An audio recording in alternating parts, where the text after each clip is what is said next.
Hooray, we are live. Hello, Hooray. ladies and gentlemen. Welcome back to another Monday. We are returned, having missed last week because Cynic was doing what is wrestling? It's like What is wrestling? It's a straight person's excuse to be gay, isn't it? Yeah, That's kind of what it is.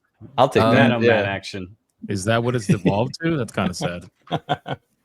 I mean, I I think only it's pretty go good, based on like the occasional visual of it that I see, and it's like thought it was very like- muscly men wearing speedos and like furs. Just seems to be very It's very ballet strange. for men. What's wrong with that? It's No, a lot of true. people- And to be fair, there are a lot of very attractive women that do pro wrestling now. It's like 50-50. So, Right. give it Okay. some credit.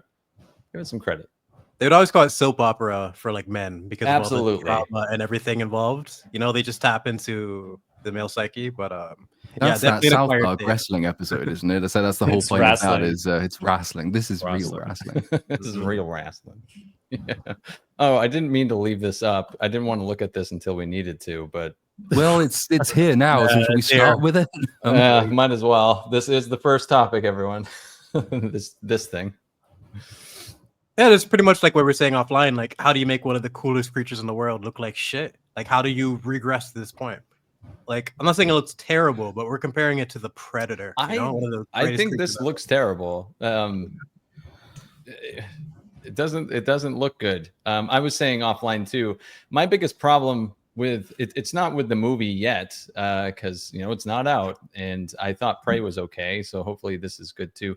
And the design doesn't necessarily make or break the movie, but I gave Christian Bale his voice a pass in the Batman series. So, but this thing looks too human. It's the forehead for me, because Predators, they always they go back, and this is just too humanoid. It's too much.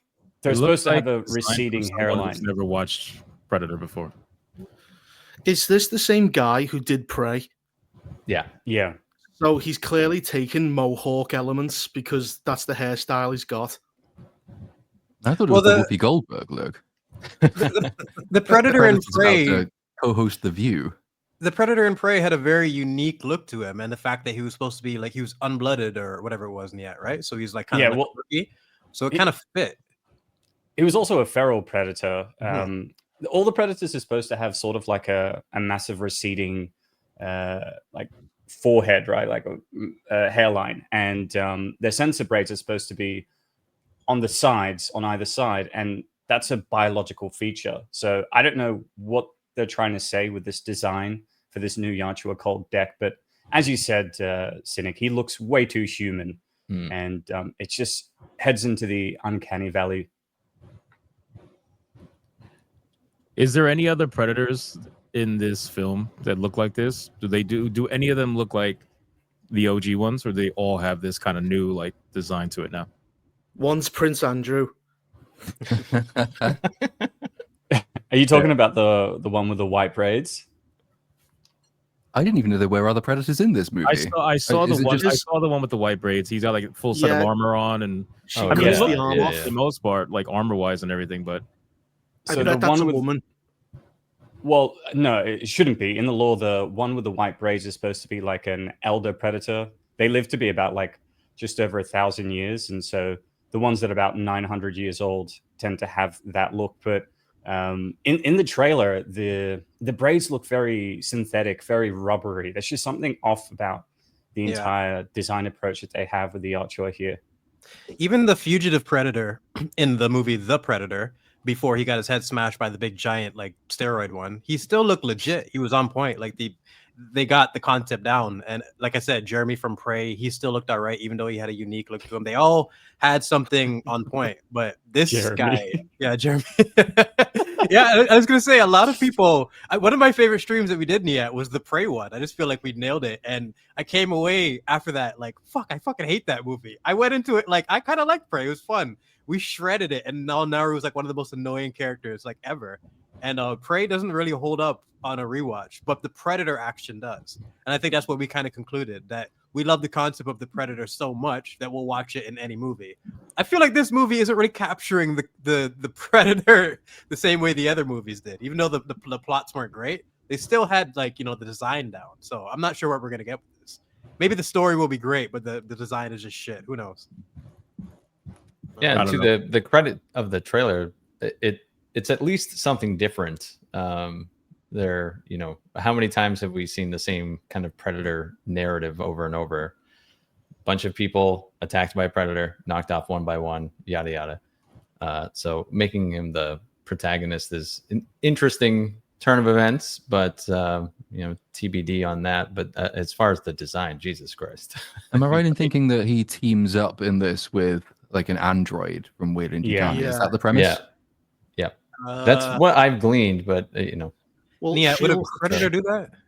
No, predators are. I said this yesterday.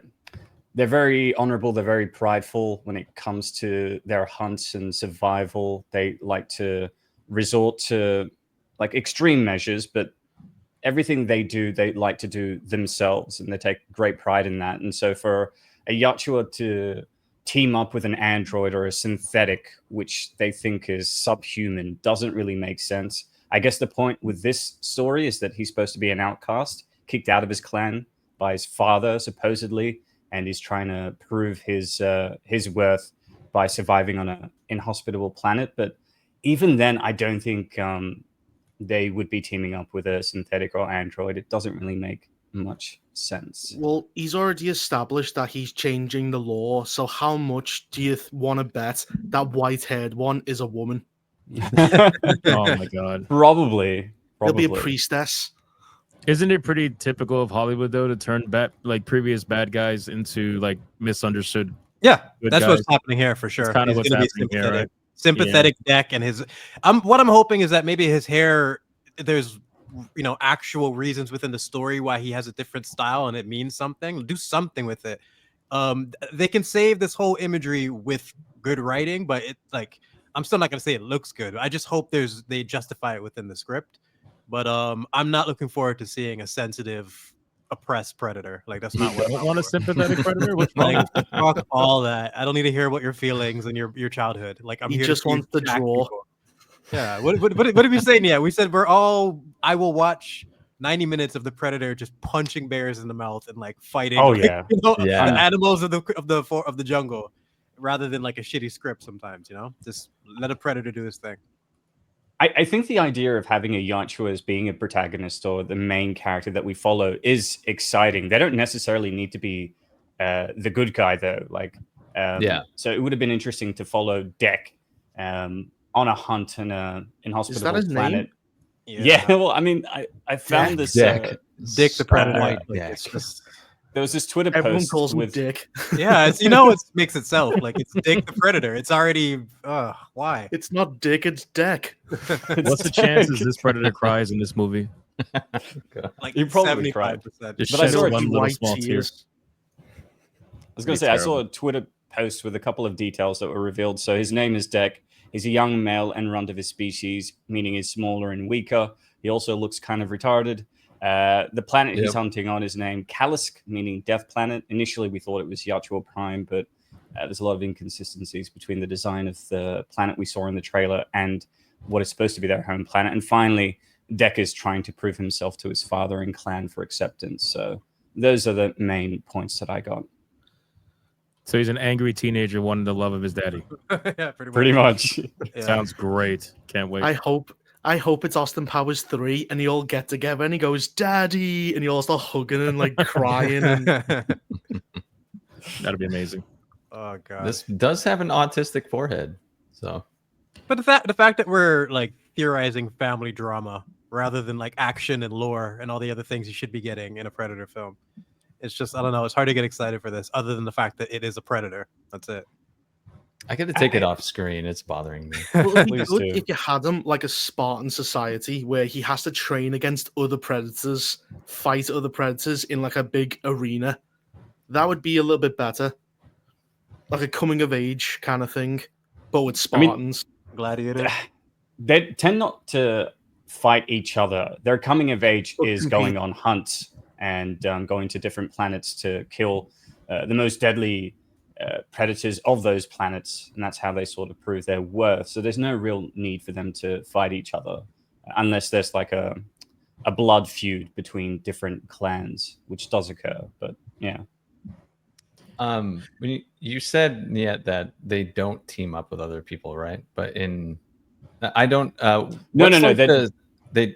Oh, go ahead. Sorry, they don't team up with androids. They can team up with people, and in the Okay. comics, they have teamed up with human protagonists, and even accepted a human into a clan. Yeah, I read the novels when I was younger, where like the main character was I forget her name, but she was the one that was accepted into the clan. Mariko. Yeah, Yeah, she was an yeah. employee of Weyland Yutani, and Yep. her planet gets decimated by xenomorphs, and a predator comes to hunt the xenomorphs, kills a few, sees her kill a few, they team up, and then he accepts her into his clan, sorry. They steal like large parts of that for AVP1. Or the movie. Yeah. The original movie. Yeah. As much as like I hate Paul W.S. Anderson, I like the dynamic between Scar and Alexis in AVP, and both of them sort of working together. It's one of the only things in that movie that works. She's and it's because it was stolen from a very well written comic book. Yeah. But I say though, what are the advantages to teaming up with an android? Because it looks like it's in a desolate world, so her technological skills shouldn't really come into play that much. Plus, well, predators unless it'll be something like the android is able to translate predator language, which is how we get subtitles, so we know what the predator is saying. Yeah, so we'll get more dialogue, and we'll be able to understand the inner thoughts and feelings of this strange creature. But what's in it for him? To be understood for the first time in his life. That's what he's really craving. Yeah. Predators go after the biggest, toughest enemy, but then you realize some way through the movie that the biggest, toughest enemy is your own lack of self-esteem, and so you have to overcome it. Please don't let it be that. Oh man, because there are things that worked in Prey. Let's hope that they took the things that did work and expand upon them here. But you're just like you're freaking me out, man. I don't want any of that. Like if she could function some weapons for him, or she could be like an armorer, that'd be something. But predators already have their own weapons when they go on a planet. So again, as you said, she's just there to be a wailing wall. That's why I think his theory actually has some merit to it, because what would he need a droid for other than some crappy, translation? And I just think, I don't know, there's a lot of ways they can do that. Could be really cringe, and it might be just a quick excuse to be able to get him to translate his thoughts to the audience. But I don't know. I don't see that working at all. Do you think this android will be autistic like the one in Romulus? Split Anything's personality, possible, to be honest with you. An autistic droid and an oppressed predator. I could see that happening. As long as he doesn't say just like get to the chopper, and then It's like fucking Jimmy from South Park, but android form. That's terrible. Get to the chopper. She's probably just there for the human element, or like, at least on screen anyway. Obviously, she's an android, but she's meant to just represent. The one. yeah, She's like she's a Shia LaBeouf of fucking what do you call that? Protagonist Predator from film. Transformers. Yeah.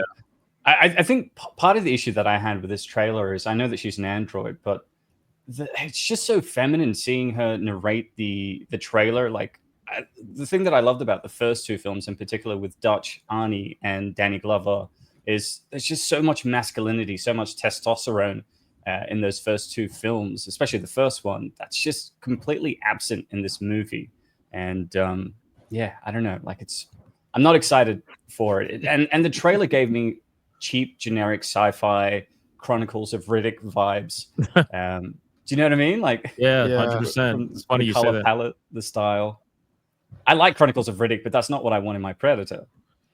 But this is why movies like The Predator really struggle to work in modern day, because it does require like a level of masculinity that a lot of writers are not willing to go to, unfortunately. And you end up with a design on screen I'm looking at some of these pictures on my phone, just of like previous Predators, and what the hell is this? I don't even know. It's not even close. Mm-hmm. Not even close. That's why I'm saying if we can pull up just one perfect shot of the OG Predator, just to go over the details, because like you said, like the hairline, everything, like they nailed it. And I don't understand how they regressed to this point. Share my screen, Cynic. I've got all of the different. Mind you, with less technology too. Like Hollywood had a lot less technology back in the day. And I mean, they just look night and day compared to what we have. Mm. And obviously, it's not just Predator that's struggling with this. There's a lot of things that are struggling with regressing, talent. But this is huge. I mean, it's a big visual difference for sure. What is this stupid cornrow braid up Predator? Well, you're right. The hairline is actually a big factor throughout, though. But I'm like, I heard you say that, but it didn't really click into it. Holy shit! Yeah, they screwed up. Their heads were wider too. Like they just looked more menacing. They had the whole spikes and everything. It just, I don't know. Yeah. Well, they've got that armored forehead like a Klingon. Yes. But I like how it's Wolf, Scar, Deck. His name just doesn't fit at all. What were they doing? Berserk and Deck right next to each other. Like, come on. It's like a girl photobombing the fucking photo. The tomboy in the group. That meme with like the SWAT team and the clown, like over there. It's just like, what are you doing here, buddy? Like, it's just not supposed to. It just doesn't fit. What a downgrade even from the last movie. The feral Predator, I thought looked really cool. Yeah, he had a reason to look. Yeah, like go ahead. Oh, he looked different, right, from the previous styles, but there was still consistency with the design. Yes. That was the point I was making between him and the Fugitive Predator, where like they had a unique look to them, but it still fit. And this guy actually had a reason to why he looked like it wasn't he like you said, he was feral as a young blood. I like being able to like see the different distinction just from the face. But then you get to Deck and it's like, what the fuck were you thinking? The humanoid aspect is he doesn't even look like a predator now in comparison to the others. Yeah. What's funny is we thought that the feral predator, aka Jeremy, was a little bit retarded, but turns out Deck is the real. Yes. Jeremy fits right in now. Like I got no problems with him. Apologize to him now. Exactly. I'm sharing my screen of the OG Predator. I don't know if you want to bring it up, but even compared to the OG Predator, I mean, it is like unbelievable.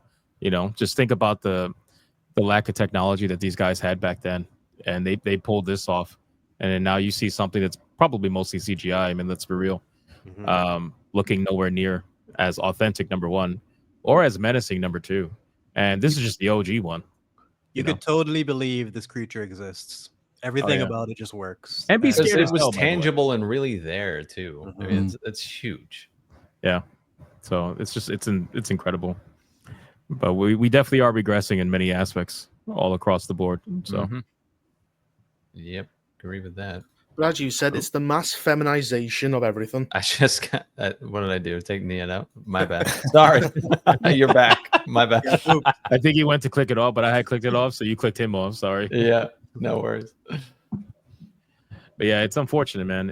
And like I said, we're seeing this everywhere. It's in movies, it's even in video games, which is what I mostly cover, and it's wild just how it has to be a talent thing, right? Because technology has made it where things should be done easier, faster, look better, and yet somehow look worse, take forever, and cost so much money to do. It's like how are things so much easier, and yet everything just comes out so much worse? I think the only difference is like its scale is much easier now. So like the temptation to over rely on CGI because you want everything to be bigger, there has to be loads more of it. It's that you can mass spam in assets as quickly as possible to get these scenes that like very talentless directors like J.J. Abrams think look impressive. Like the bigger and more shit happens on screen, the better it is. So CG it, because why the hell not? But there is something different about having that physical model in front of you that someone has sat there and worked with like non-stop for months, and they've gone into every little detail, and they can touch it and they can feel it. It's tangible. It kind of feeds into the way that it interacts with the world around it as well, because certain things which seem like they work if you're just watching it on a screen, when you have the thing as a model and you're like spinning a camera around it, you can tell that its movement isn't right. I can understand why people like latched onto CGI as this massive, potential enlarging thing for cinema, but it's not a fan. Not a fan. Let's keep in mind. I was just gonna say real quick, CGI should be used sparingly. And that's what they understood in the 90s and early 2000s. It has to supplement your story and, in a way where it actually blends. Now you're getting to the point where they're just depending on it fully. And one of the best examples you can ever have. Yeah, it's a crutch. It's the fix it in post mentality rather than mastering and putting in all the work. It's a difference in standards because they have all the knowledge in the tech in the world to be able to know how to do this. But one of the best examples you can ever have is the Urukai versus the Pale Hobbit the Pale Orc in The Hobbit. Yeah. Seeing those two side by side, it's just night and day, and you can see why it's worth putting in the effort. The orc eye will age like fine wine, where the Pale Orc looks stupid on first watch, you know? So it's just having them actually there on screen makes such a big difference. You should only use CGI for certain things that like you basically can't get, like Thanos. It's really going to be hard to find someone with that presence. So I accept CGI Thanos, and he looks fantastic. You got to put the work in if you're going to do it, but do it sparingly. That's basically my point. Yeah. Well, I was just going to say the thing about having like a real model there is that, you know, when you have human actors that are involved in the film, having to react to that model, you're going to get a lot better reaction. You're going to get a lot better acting, in my opinion. Like if you just have someone having to look at the Predator and it's real and it's in front of them, obviously, you know, in your mind, you know, it's fake, but there's still that element of fear because you're looking at something real versus just pretending on a green screen and then letting it be opted in later down the line. I don't know. There's elements to it where a real thing should be used more than it is right now. There's way too much reliance on CGI. To add to your point, 2 examples of directors not telling the actors what they were going to see was the chestburster scene in Alien. That was an authentic reaction. And the girls in The Descent didn't see the design for the creature. It was an authentic like jump scare reaction when they first saw it. Didn't they do that with it too? Well, I don't remember. Yeah, with the There's kids. probably plenty of things that utilize that because you want it to be as authentic as possible. You can't just be hanging out with the clown and then get a realistic performance afterwards, right? You want to be immersed as possible. Yep. Yeah, it's a big thing, and it should happen more. But unfortunately, like you said, it's a crutch, man. They would rather just fix it later, CGI it, fix it later, and ship it out. That's basically it. So Well, once you've done the work, you send her off to Koreans. That's it. that's the strategy. They're the ones that have to fix this fucking monstrosity you've made. The worst one I've ever seen was one Mahler mentioned about the Civil War scene where the explosion happens and Black Widow's talking to T'Challa outside. They apparently had to CGI like smoke and dirt onto her because they forgot to put that on. Oh my god! Yeah. Fix it in post, like to the next degree of like, let me get renders of dirt and smoke on her face because she was just in an explosion. We totally forgot. There's loads of stuff like that. Whenever you see a behind the scenes like clip from any Marvel property, you look at it and think, wait, even that was CGI? Yeah. Like the gun Nick Fury holds in the Winter Soldier, it's not real. It's a piece of cardboard with some dots on it. It's like, why did you CG that? Get it? Why did we need a CGI grenade in Daredevil thrown into the screen? Yeah. You know, smoke CGI God. smoke. That was fucking Burn off. appalling. I was just mind blown at that. You took one of the best, you know, shows in terms of practical effort and choreography and martial arts, and you gave me CGI goop. But it's like, but the smoke grenades exist. Just use one. You don't have to CG that. They're really cheap. You could get smoke grenades when you go paintballing. It's not hard to do. It would be that's cheaper to interesting. use the real thing than it would be to CGI it, I gotta imagine. Yeah. Yeah. But the effort, I don't know. They just couldn't go out and find one. I don't understand. Like CGI is not cheap, yet they seem to just rely on it for everything rather than things that are like manageable. Is it because of actor payouts and like how expensive it is to keep them on set and everything? Like just film what you can and get through it, and then You probably can think that's take got a the lot time. to do with it, right? Because That's the more you can leave up to the CG people after the fact, the more you can kind of minimize, in theory, the amount of reshoots you have to do. As long as the actors are on set giving the good performance, or at least the performance that's good enough, you don't have to rely on like the environment. You don't have to worry that the wind is blowing in the wrong direction or that the lighting isn't quite right, because you can fix all of that if you're on a green screen. Yeah. Somehow they still end up doing loads of reshoots anyway, though. So It's so sad. That's why we have stand-ins. So on a set, there'll be the actor that's playing the character and also a stand-in for them. So when they're doing the lighting, when they're doing the blocking, the choreography, they'll have the stand-in standing in front of the camera for most of the time. Then they'll bring the actor in because actors are so much more expensive. And so I don't know how much cost factors into it. I think it's just pure laziness on behalf of the directors, the cinematographers, and everybody else working in production. It's that, yeah, as Brooks said, fix it in post mentality. Yeah. Or part of it could just be that they don't really have a vision when they're on set, and they really rely on post production to do a lot of the heavy lifting. I think it's both. Definitely think it's both. Oh, Elizabeth Olsen in Multiverse of Madness. You know the scene where she kills the Illuminati. The bitch didn't even know who she was killing. She had no idea, and they asked her, and she's like, "It changed a lot." Like they literally asked her if she knew who she was fighting. Oh my They God. just had no idea what the fuck they were doing. So she filmed her lines, and then she came and do the 80-hour afterwards, and then went off to make another movie. And then you guys all fix it and make your movie without me. So she had no idea what the fuck she was doing, who she was talking to. That's why if you watch that movie, it's like she's fucking high. It's like, what? Nothing she says makes any sense. It's crazy, and it's because it's a Frankenstein film. She didn't really know what was going on.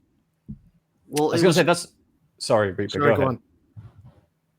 on. I was going to say Oh, it's the delay. It's the delay. Somebody go. You love when that happens.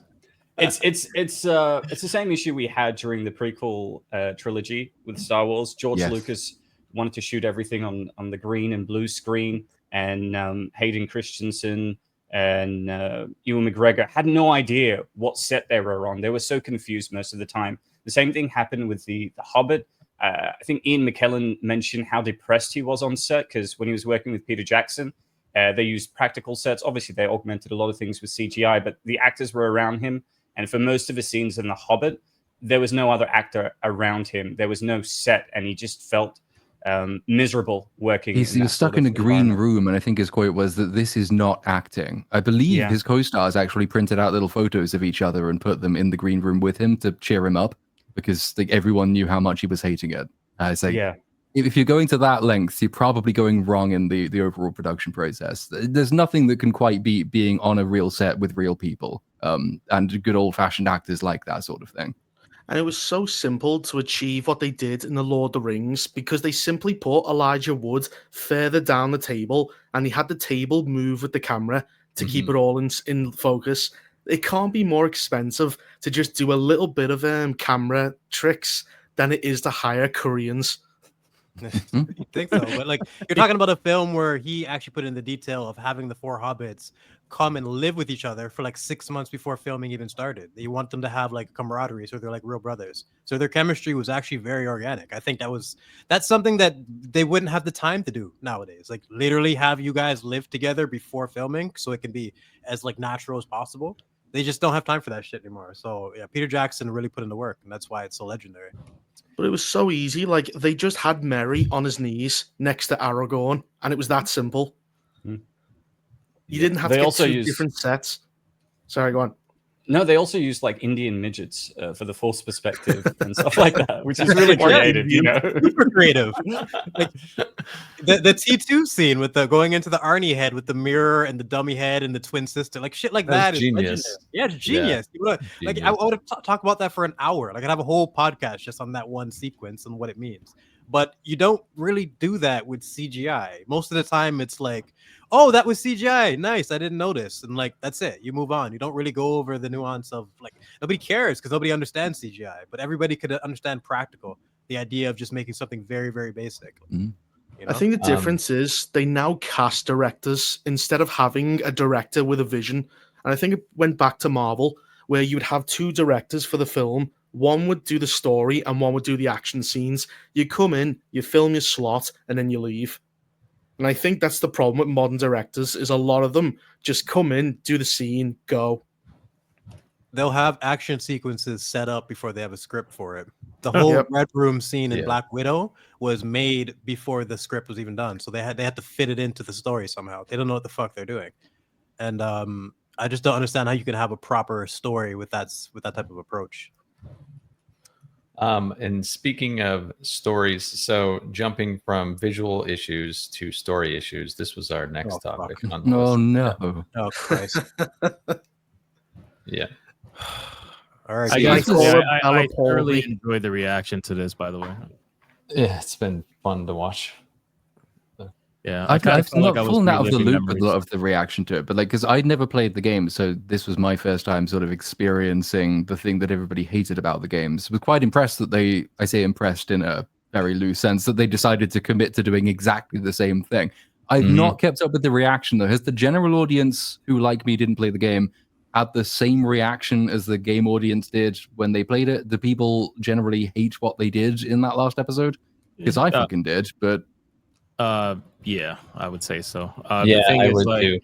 it's not as how do I want to explain it? So it's not as, I mean, it is controversial, but it's a little bit less when the one who does it is like a 250-pound muscular woman just beating the hell out of Joel. There's a little bit of controversy with that, with Abby and how she looked and whatnot, and people are like, well, why couldn't you find a muscular woman, Neil? You told everybody that's how women look. Why couldn't you find one that looks just like that? But in any case, no, they committed to the story, and it's the same nonsense. It's like Joel, Mr. Cautious Joel, the one who questioned everyone and everything, suddenly just trusts the whole group of people. Yeah, just magically, I guess people are trying to say, oh, maybe he was trying to be sympathetic now or whatever. But anyway, he starts being overly trusting to people he shouldn't have been, and it gets him killed. That's basically it. It's overly trusting, and then they stick him on mute because they know that if he says anything in response, that the entire thing will explode because it's a completely unjustified action. So they have to have him say nothing in his own defense, even though... It's worse than that. Sorry, not to cut you off. Sorry. Go ahead. It's the therapist session. They literally set it up as this was a moment and something that he needs to express and get off his chest. Ellie doesn't even know what happened. They've said it from the very first episode. It was all about Joel's guilt and stress about that moment. This was the time to express yourself and tell the truth and get that off your chest, even if you're gonna die. You just saved the girl's fucking life. You got Ellie over there that you still want to fucking raise. Like he had so many reasons to fight for his life, and he did fucking nothing because they needed him to do nothing. It was absolutely atrocious. Like Joel would not sit there and just keep his mouth shut like a little fucking mouse. I was screaming. I knew what was gonna happen, but I've never actually seen it play out. And I'm like, no fucking way. He doesn't even argue his case.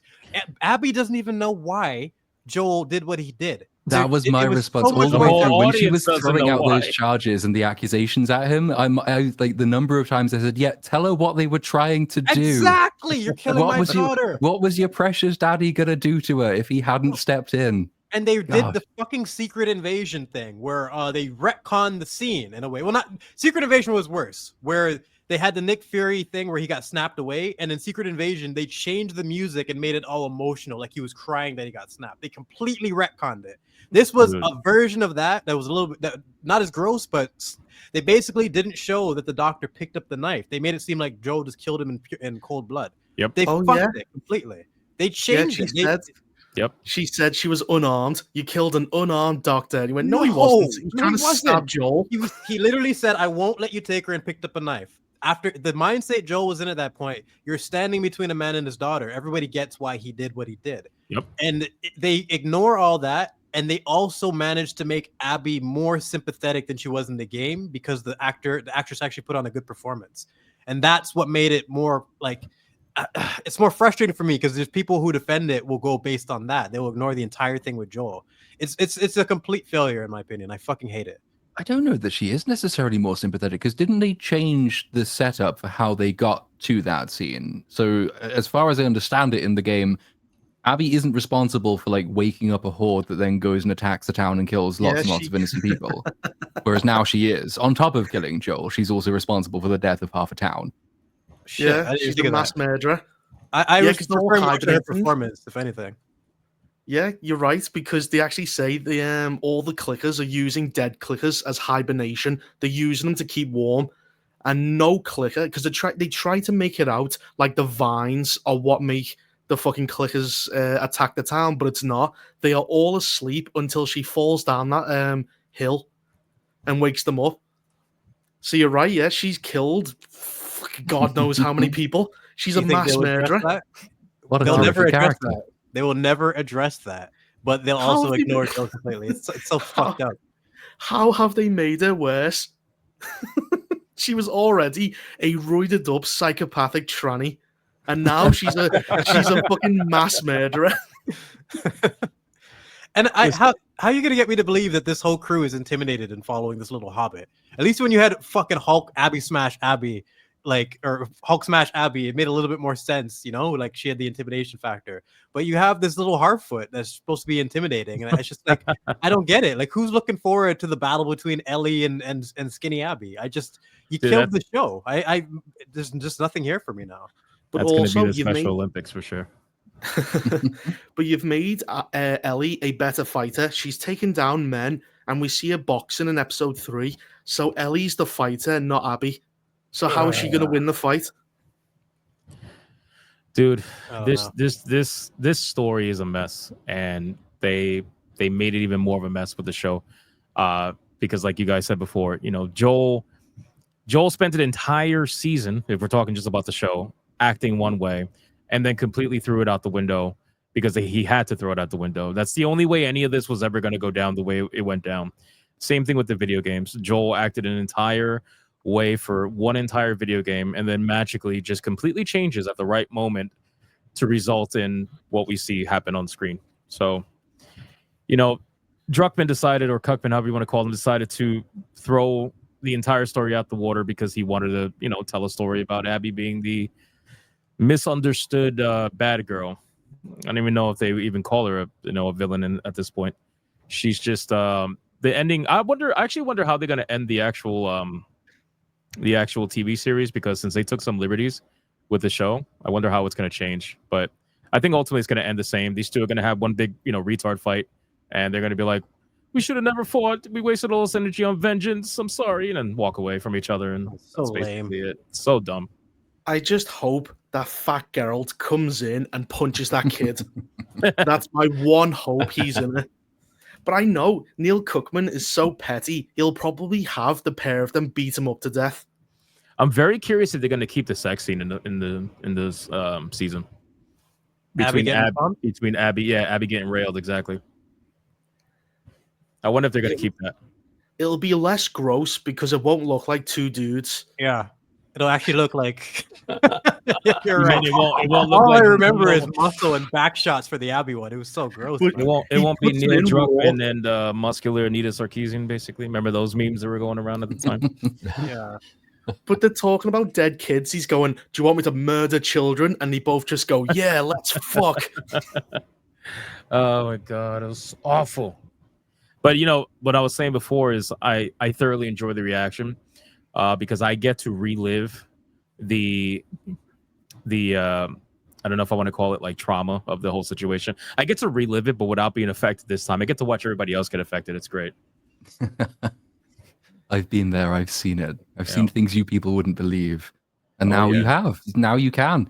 Because I assumed that he would be too stubborn to get rid of that scene. But I did think they might leave it a little bit further into the series before doing it. Like, I figured maybe like an episode 6 kind of thing, end of a second act low point. Because then at least you've got enough time to get people back into the show, back into the story, enjoying it again, caring about the characters, remembering everything that happened. And then you do that. And then it's like, well, maybe you've given yourself a bit of time to write your way to that position where it's not quite so staggeringly dumb as it was in the game. But no, episode 2. And I guess the only mitigating factor is that you're not going to be forced to play as Abby after the fact, which is like, why would you do that? But you are still going to have to see her. And I don't think the show is going to hold her accountable, which is going to be very, very frustrating. I don't think her friends will either, because that was the other bit that I don't know if they changed it in the setup or if they kept it the same. But her friends, the people she's with, have doubts about what she's doing. Before this all happens, one of them says, we've got to persuade her to stop, otherwise we're all going to die. It's like, well, that's going to be potentially devastating because they have no reason to go along with this. If they value their own lives over her vengeance mission, why did they even let her get to this point? Why didn't they look at a fully functioning, well-defended town and think, you know what, our best chances of surviving probably are actually to go along with those people. They seem to have their shit together. Why not? Why did that not enter their minds? And then after this, what she's done, when they eventually get in trouble again, will any of them remember that they had doubts that should have influenced their actions? Probably not, because that would again require holding her accountable. They require characters too, as well. They're all just following her around, and that's why I was saying it's hard to convince me that they're so intimidated. And I'm gonna need some throwaway lines to explain why they have so much respect and admiration for this little hobbit. It's just not really fitting. When it would have made so much more sense for them. Like, they're that invested in her revenge plot that they're gonna deny an opportunity to potentially have a decent life in the town. You have to justify that for me. Like, if you want them to be all these Ronin fireflies, do something, actually characterize them, because it could be interesting. But I just don't believe it. I don't believe Abby.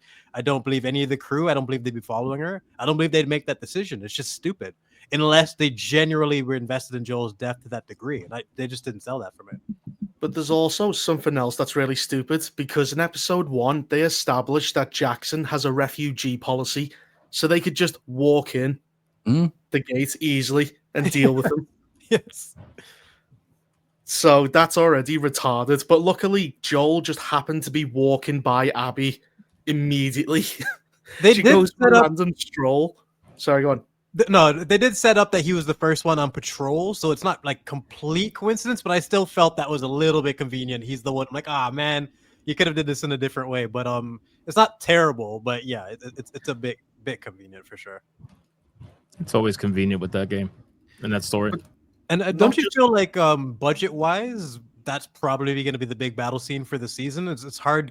Like they probably I feel like they blew their wad in episode 2 in terms of budget and Joel, your investment in that character. Like how many people are going to come back to watch Abby and Ellie duke it out, you know?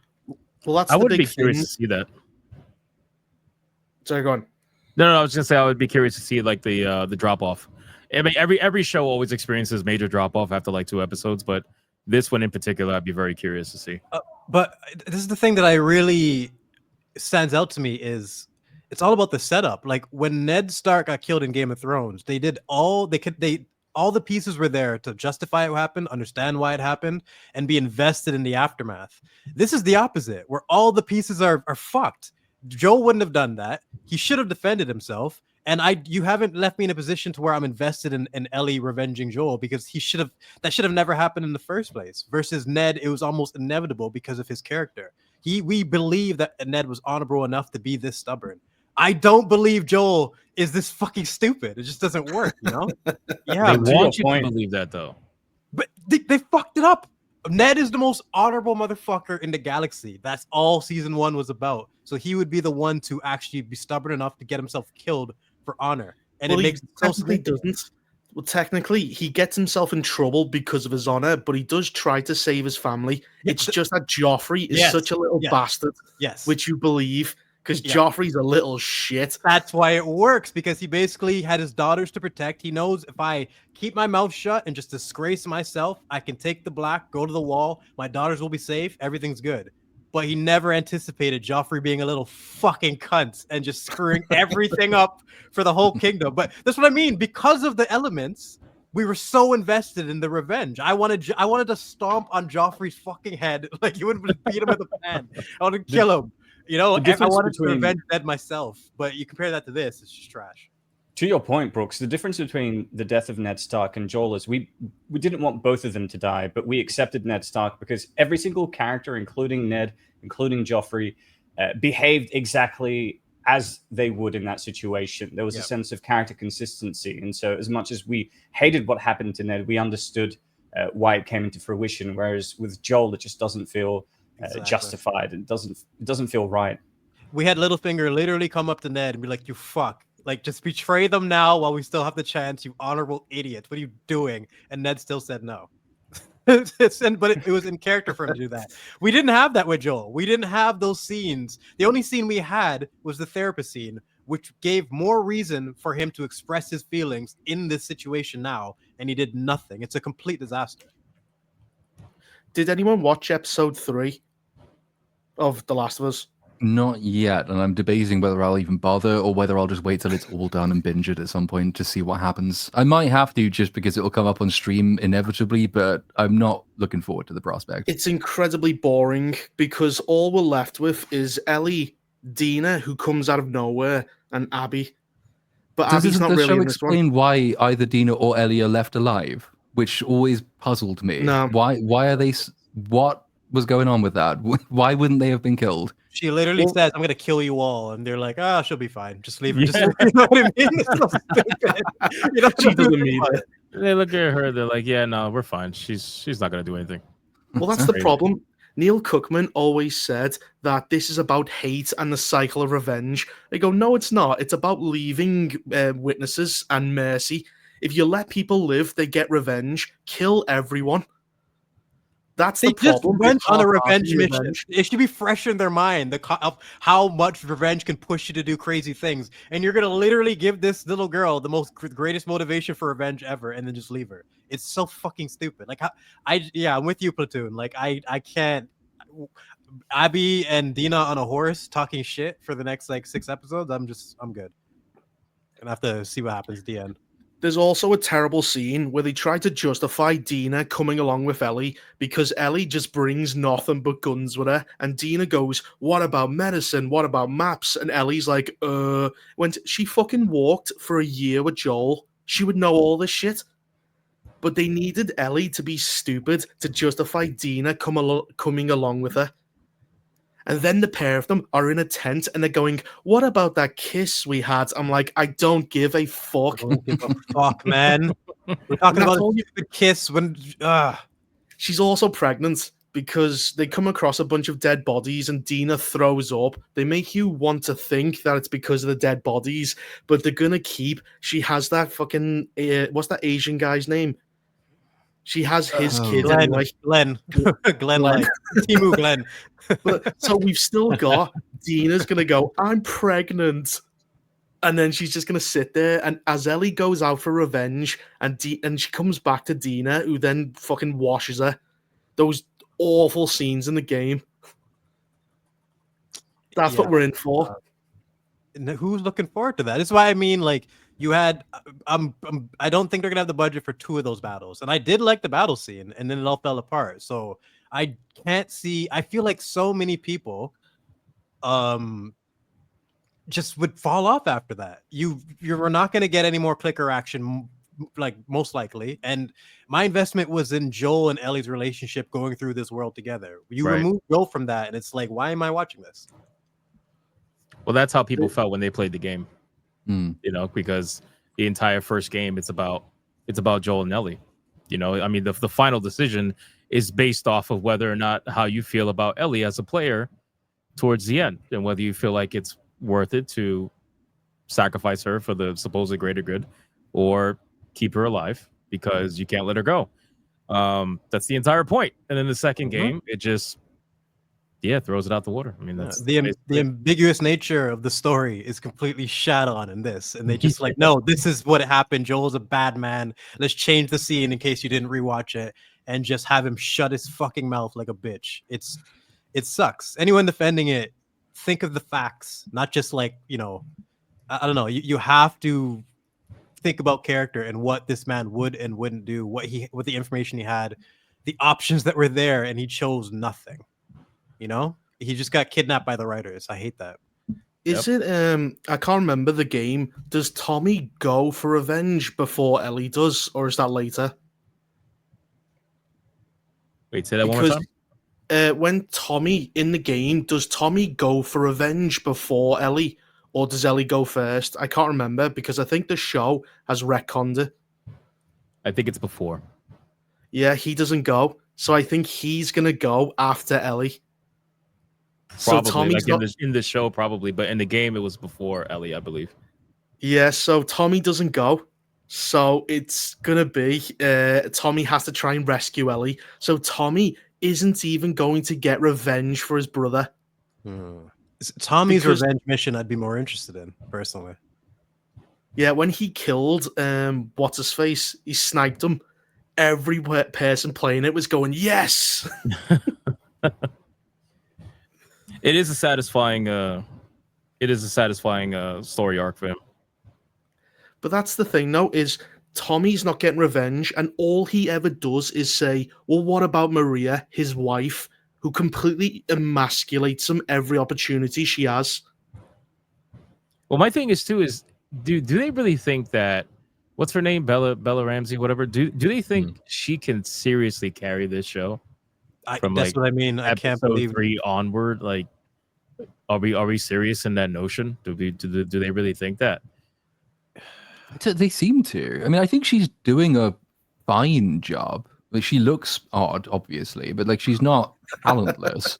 But she's not interesting either. By the way. I know it's. I was trying to think of the nicest way. You realize you're trying to get the most polite way, and you somehow her eyes literally have 2 different zip codes, and you're over here like, oh, she looks, fine. Different. Just undercooked, man. I don't know. Like, she's just not. right. Oh, overcooked, like extra chrome. Anyway, it's fine. I was one of the ones that thought she was trash in season 1 in the beginning, and then slowly got better to the point where she's actually good at the end. And I feel like this season she's kind of regressed, but I don't know if it's the character she's playing that's just an asshole and just super unlikable. But she just annoyed me in the first 2 episodes, and the only performance of hers that I thought was proper was, unfortunately, the Joel scene. I think she did her job in that scene. Like, she killed it. But the problem is, like you say, she's been a bit of a dick all the way through season 2 so far. She's introduced as a dick. She acts like a dick all the way through. She's a dick to everyone she meets. And it's like, well, I'm gonna have to, like, she's a protagonist. It's not a great delta in storytelling if your protagonist goes from being a dick to being also a dick, but with different reason. We have an asshole. Not to cut you off. That's how she is in the game, though. Ellie is a massive dick in the first game. I feel like Bella makes it worse. High guard. Of course, yeah, because she looks like a freaking gnome. But the point is, she definitely, she's definitely playing the way she's supposed to play. Like, Ellie's a dick for the majority of the game. Slowly but surely starts to open up to Joel towards the end. But yes, that's how Ellie is. Ellie is an absolute asshole. She even acknowledges that sometime towards the end of the game, the first game. So we have an asshole that's totally unlikable right now, and a character who came out of nowhere and brutalized the character that we are invested in. We're supposed to follow these two. I've never seen, like, that's why I made the Game of Thrones comparison. When Ned died, there's a million other people that you've invested in. The entire Stark, I was so down for the Stark revenge story. Like, we're gonna get these motherfuckers. It affected the entire world, and it felt so real. And the impact of that man's death lingered from season after season after season after season because the writing was on point. His comparison is probably more Glenn from Walking Dead. It's like that's the closer example for what Joel's death means and what it represents. And like, we've got quite a few examples now of a very similar decision being made, which doesn't work with the audience. We've had it twice with The Last of Us. That in The Walking Dead was a very famous moment when people said, "I'm just going to tune out at this point because what is there even worth watching for?" The studio knows this. The studio knows the second game didn't sell as well as the first game did. The studio knows what the decision was that was controversial. The studio knows how a similar decision has impacted other shows. And yet they still committed a huge amount of money to faithfully adapt the worst decision made in the games. So it's kind of like, I can understand Druckmann being stubborn about the story he's so proud of, but the studio should probably at some point have stepped in and said, you know what, that was a fucking terrible decision. Don't do it again. For the longevity of the show, you would think that they would make some changes rather than just have him commit due to pure stubbornness. Because I feel like that's what this was. Just stubbornly sticking to it. He wanted to commit. I kind of respect it, but man, I don't think that was a good idea, dude.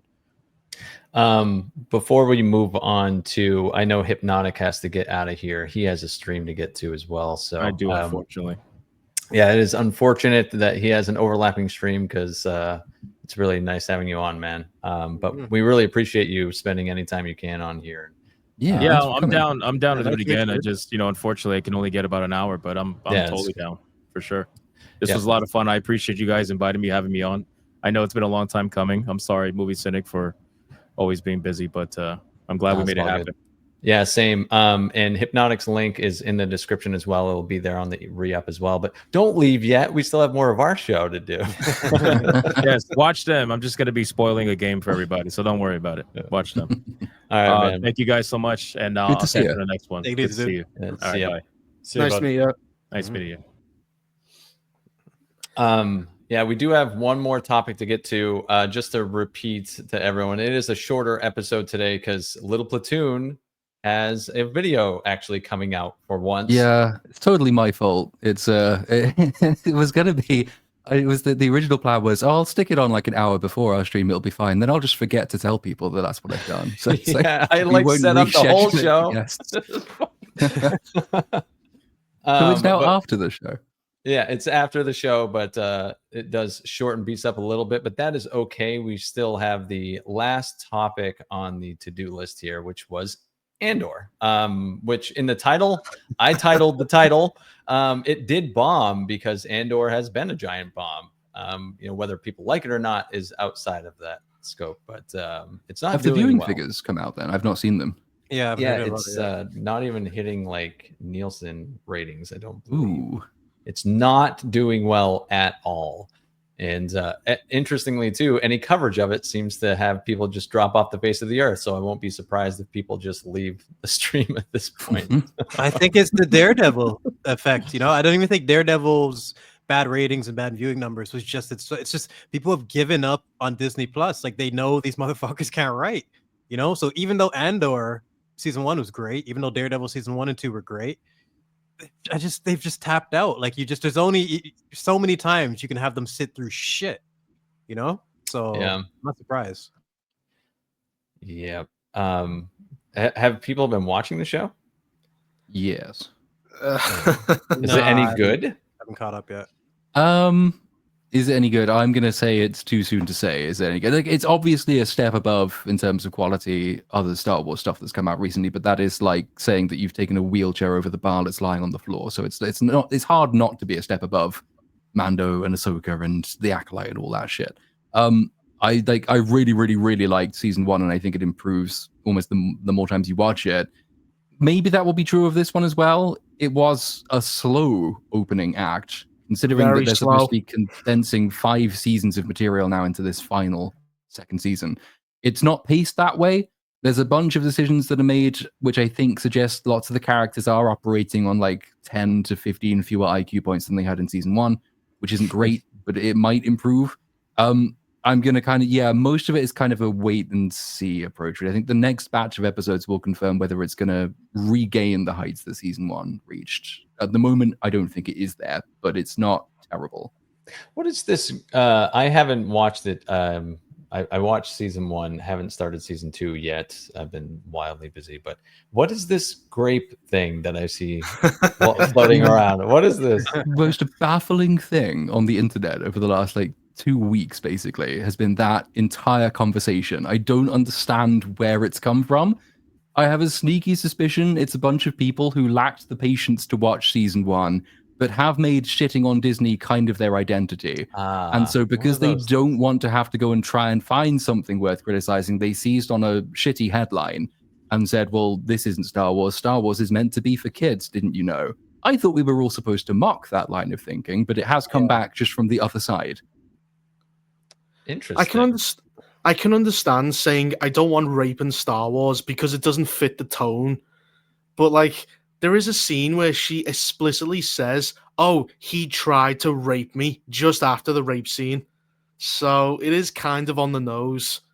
It is, but that's the point of it, though. So it's perfectly within the tone that Andor season 1 established. But it's not just there to try and shock people or to say, look how deep and dark and serious we're being because she mentions rape. It is a vital part of her character arc.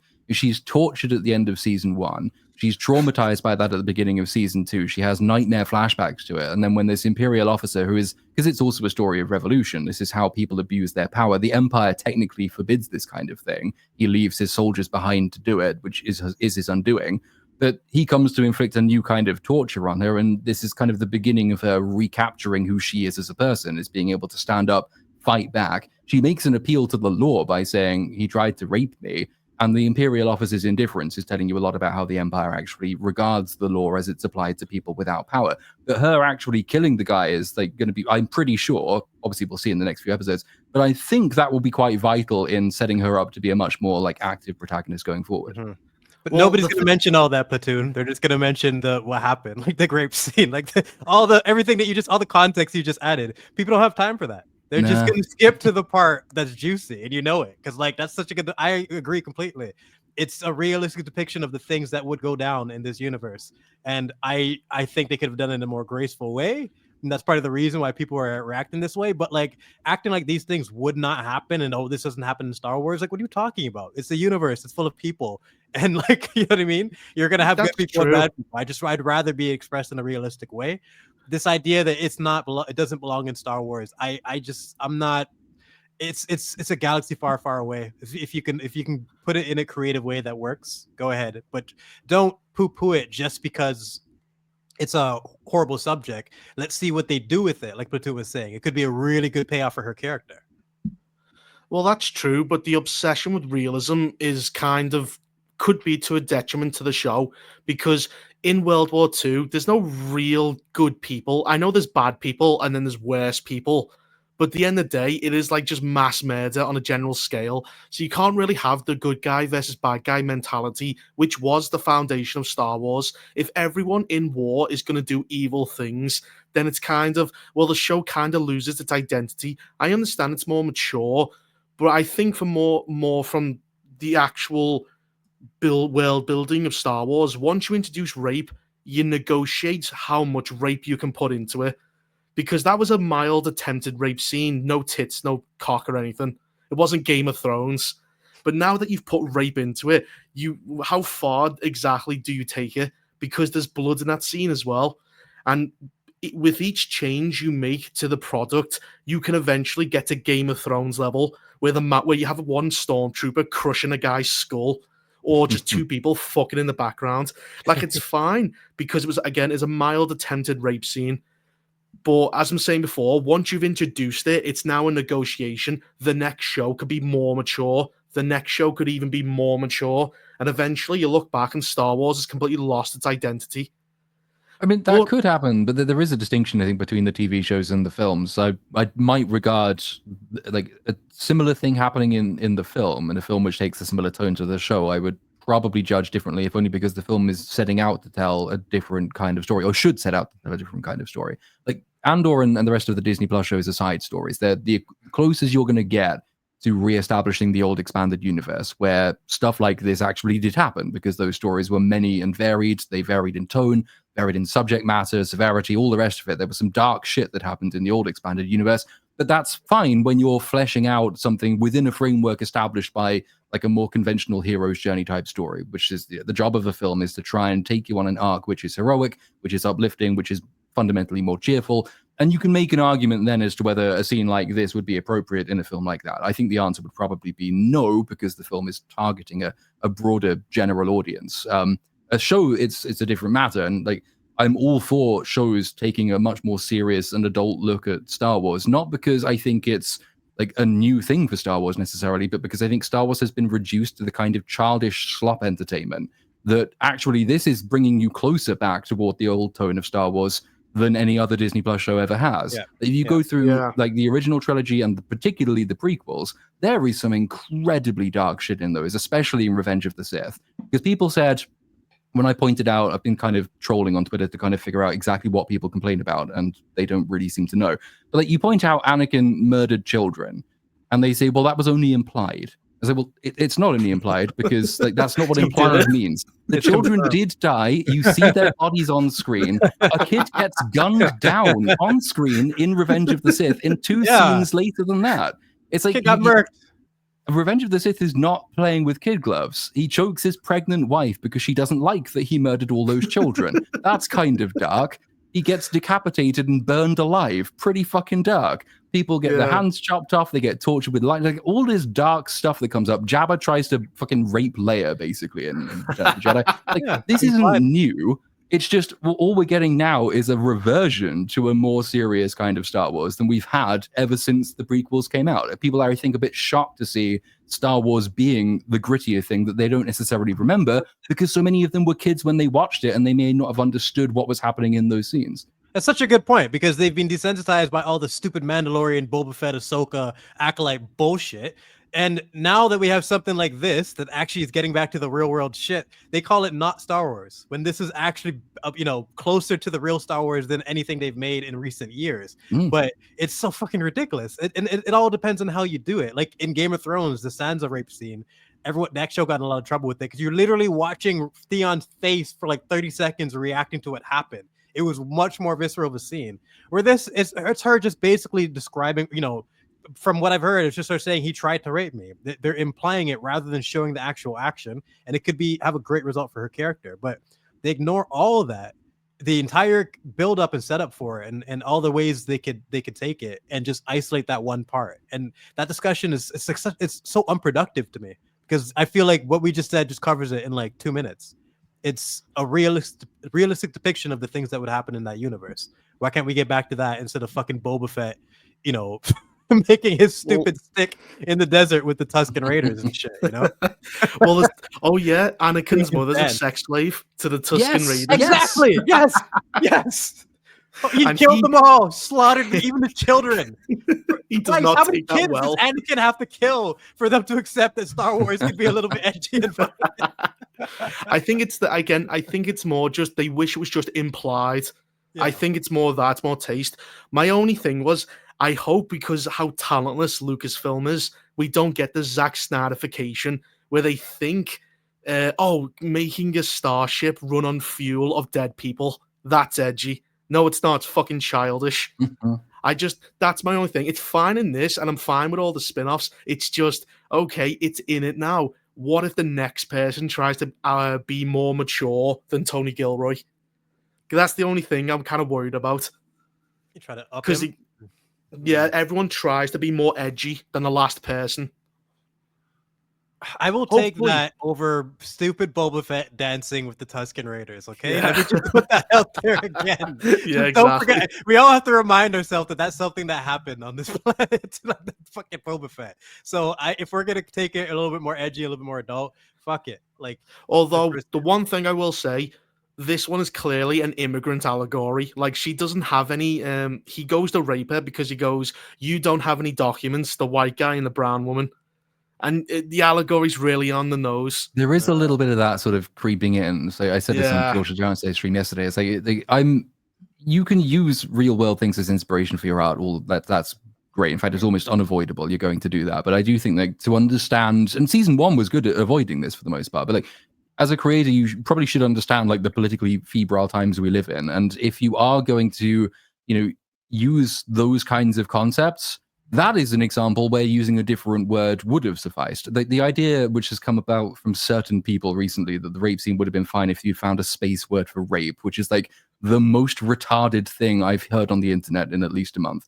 That's dumb. But maybe finding another word than undocumented, or building the documentation into your world building. So like very clearly establish that the Empire has set up like internal immigration controls, and it's it's trying to track down rebels by keeping track of the immigration. You can justify it or you can reword it, but you can't. You should be wary of just throwing in the word because everyone in the real world knows what it already means, because then they'll make the associations, and people are already very much on the lookout for anything which will tell them this show kind of hates me and my politics, so I'm not going to watch it. There's a couple of instances of that in season 2, which I'm not a huge fan of. I think also it's the fact that they just use the word rape. Had they just implied what happened and didn't actually use that specific word, I don't think they would have had the same reaction, because the idea that can happen is something I feel like people would be more open to. But the fact that they just straight up said he tried to rape me, it's just probably just seemed out of line for a Star Wars story. Like, I don't know. I think it could have gone a lot different if they just didn't use the word. That's pretty much. Well, if you have a kid watching it, he goes, "Daddy, what does rape mean?" That's what I mean. She could have just went like, and just through her facial expression, you can get an idea of what happened. Yeah, you can imply it in so many other ways rather than just using that word. I think that's what got the knee-jerk reaction from people, because once you get that knee-jerk reaction, logic goes out the window. Yeah, I mean, I think the knee-jerk reaction would have happened anyway. That's the problem with knee-jerk reactions. People will find an excuse to have them. That's true. We do have to wrap the show up here soon. Unfortunately, I had a bunch more topics, but we got the major ones out of the way. So it wasn't anything too good. I like how it's just rape, The Last of Us, and The Predator. Yeah, Three awful topics on a Monday. Yep. Happy Monday, everybody. But we do have some super chats to get to before we get out of here. First up is TGV Monster. Hi, everyone. Missed you last week. Good seeing you. Well, it's good seeing you too, friend. Richard Shaft, member of 20 months, a 1.5 hour show. That's a short one. Yeah.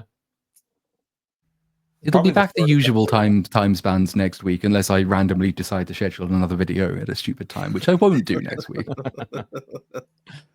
Vanessa says, hello, everyone. Random question. If you had complete creative control and unlimited resources to make the next live-action superhero movie, what hero would you want it to be about?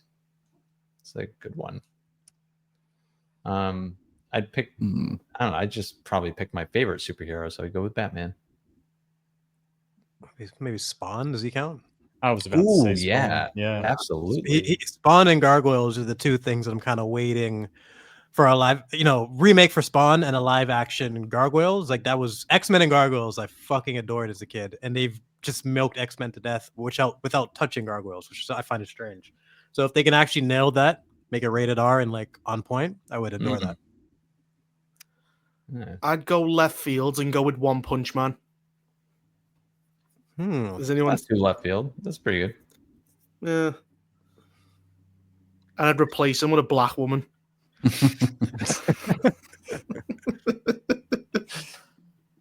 TGV Monster again says Andor cost $650 million for 2 seasons and has only 2 million views. Drinker gets that for a video and it only cost him $30, and that's just to buy alcohol. And that is the reason I think Gilroy said that it's not going to happen again, and it shouldn't happen again either. Much as I really, really love season 1, you shouldn't be spending that money on it. It's insane that Disney is spending a feature film budget on a show which no one's going to watch, really, comparatively speaking. Like, fair enough if you've got a massively successful cinematic IP running at the same time, but they don't have one of those, and they're just pissing money up the wall. So I would trade season 1 of Andor for one movie of even, say, like 3/4 of its quality, easily.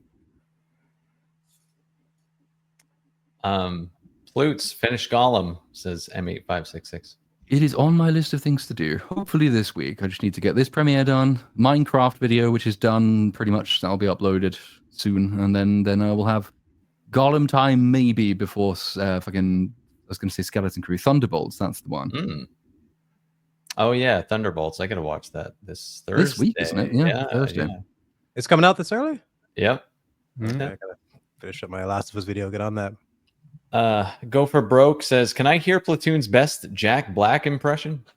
I don't have a Jack Black impression. You could try. Just be unfunny. Yeah, just be unfunny.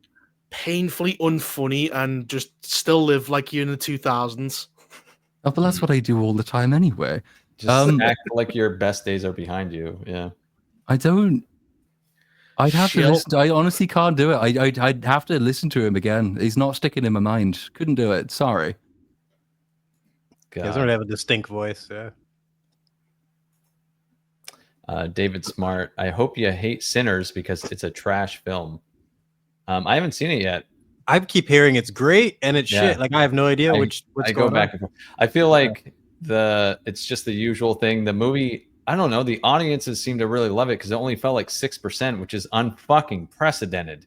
Like the box office is crazy, so people are loving this movie. And my initial thought is just like there's always backlash to stuff like that. So, I got to see it for myself, but I haven't yet. My guess it's is a good movie. Fun. Oh, go ahead. I was going to say it's a good movie. It's not the greatest movie of all time, but I think compared to the slop we've had over the past year, it just stands out by comparison. It's probably getting overpraised because of that, and then the people go into it after hearing all that hype are kind of let down, and then you get the pushback. So it's probably one of those. Yeah. Paul Connolly says, "Hail BSUP. Regarding FCE's point about the Predator trailer, what's Disney's obsession with turning boy brands into girl brands? Have they learned nothing from Star Wars and the MCU?" Well, no. No, not at all. Has that ever worked in the history of mankind? Like, you have brands that are boy brands that are, appealing to women as well, and then trying to completely turn that into like a girl brand, and now it appeals to nobody whatsoever. It's just how many times are you going to repeat that pattern? It's crazy. Yep. Drezarek 117. I hope I got that right. Practical effect topic. We have 3D print as yet to peak. Disney money would help to speed it up and perfect it, but no, CGI it is. When it peaked, how long ago? You mean how 3D printing can make like monsters and stuff, so you don't need CGI? Or that could be. I think he means like props and like at sets, prosthetics and stuff instead. Prosthetics, maybe, yeah. That could probably help. But you still need to have the effort to put in all the practical work anyway. Like someone like Peter Jackson in his day could have used that. But when you're fucking Snyder, he's like, nah, I don't need that. Fix it in post. That's the thing. It's lazy directors, not the props. Yeah. Because they spend more money not to do it. Yeah, I feel like they're tools at the end of the day. You still need the right artist to utilize these tools and understand the benefit of all of them. And we just don't have that anymore. Lance says, I'm not watching this trash, but I will come back to see how they adapted Fat Geralt. I just hope he punches a trans kid. I hope he commits a hate crime. It's my one wish. Hate crime, Fat Geralt. Please be in the show. God. Dr. 401 is a new member. Welcome. Legion 4 Cataphract. Reaper and Hypnotic, who's not here. Are you guys M16 or AK-47 people? AK-47. I don't know. Hidden Optics one, whatever his name was. I forgot his name. It's right there. It's right here. No, he was cool. I don't even know who that dude was, but I liked all his comments. Yeah, he has a pretty booming channel. Yeah, he live streams a lot. Tai Fung, member of 26 months, as an infrequent and inept gamer. I'm not familiar with The Last of Us 2, but it gives off strong Joker 2 angry at the audience vibes. It's pretty good. Correct. Very apt, yeah. I skipped that movie. What is that genre got to be called where directors make sequels that piss you off? It needs a name, you're right. It needs a name. Yeah. Cock content. It's just, how do you do that to your own story? Like Joker, I just refuse to see that movie after everything everyone said, because Joker 1 didn't need a sequel. It was perfectly told story, and the fact that they just pissed on it from whatever, like, yeah, I haven't heard a single good thing about Joker 2. Well, Batman could stop Joker anytime he wants without killing him. I'm just saying, if you know what happens. Oh, God. Bonesaw is ready. Says, issue with the grape is, the millisecond Ahsoka or the Mandalorian movie get criticism. It's going to be, why are you criticizing an IP for kids? Because it's an IP. I got that with fucking Minecraft, as if kids don't deserve good movies or something. Yeah, kids are just stupid and they don't think. They're not logical. I will say this again and again on every stream. There's nothing I hated more when I was a kid than kids movies. Like, just watered down storytelling. Tell me a fucking story and stop treating me like I'm stupid, and then you'll remember them. Yeah. Hate it. Tai Fung, would that scene in Andor have been less controversial if she had instead said he tried to, and then either breaks down or rages out? Yep. Subtle. You probably have missed the reaction, because it's the Imperial officer's reaction to it, which is part of the point of the scene. Which is, like, again, it's a world building as well as a character scene. The fact that she makes appeals to laws that he is breaking, and the response of the Imperial officer is kind of to be nonplussed. It's almost like he sort of knows, but he also doesn't know what to do about it. Doesn't really know how to respond to it. Even tells you it's all like trying to cram in, as Gilroy himself has said, like as many of the various dynamics and aspects of revolutions and of power dynamics as you possibly can into a shorter space in time. So the use of that word is very useful because it conveys the response to that word as well as what that word itself means. Taker 610. Hey, we could have seen have Jar. Sorry, I'm trouble here. We could have Jar Jar forcefully lick someone. We got off lucky. Also, call back to the cops who shook down Cassian at the beginning of season 1.